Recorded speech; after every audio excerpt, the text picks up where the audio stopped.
The Ministry of Finance, through the National Integrated Planning and Program Unit (NIP), has commenced specialized public asset management training, commencing with the Ministry of Education. According to the Deputy Director of Finance, Alison Griffith McDermott, effective disaster preparedness begins long before a crisis. Without that baseline information, accurate budgeting, financial reporting, and post-disaster assessment become extremely difficult. As a government, our fundamental information is how much assets we have.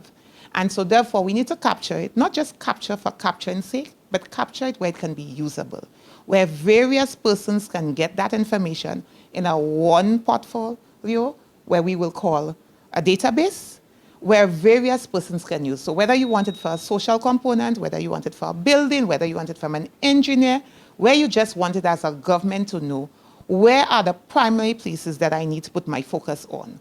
The Ministry of Finance has established public asset regulations under the Public Finance Management Framework.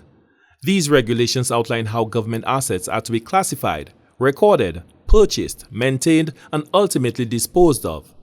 Director of the NIP unit, Howard Wells, says the objective of the training is to assist government agencies in implementing a standardized approach to asset management. So the idea is to get the participants trained in the use of the public asset management system, and from there, of course, it's a symbiotic type of relationship. They capture data that helps them in their everyday work, makes it a lot easier as it relates to tracking what happens in buildings.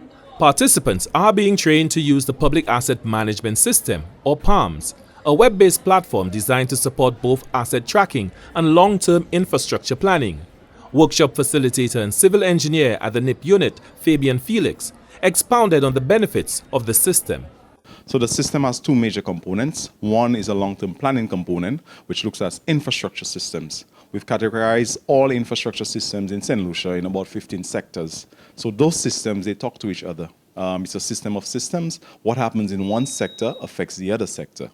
So that's one. We're able to project what St. Lucia needs as a country over a projected time frame, whether it be 2030 or 2050.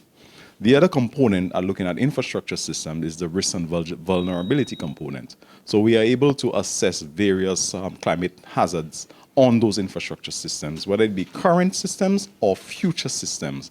Hubert Hart, Director of Works for the Plant and Equipment Unit in the Ministry of Education, noted the relevance of this training. With over 150 facilities under the unit's care, data-driven decisions become extremely important. Well, what we hope to implement is on-site data gathering, that we'll be able to use a common platform to amalgamate that information. So our officers should be able to go out on site, gather the information on site, and make instant report that will come to the decision makers of the ministry. The public asset management system is expected to improve transparency, enhance fiscal stability, and ensure that St. Lucia is better prepared to quantify, manage, and protect its national assets. For the National Competitiveness and Productivity Council, Glenn Simon reporting.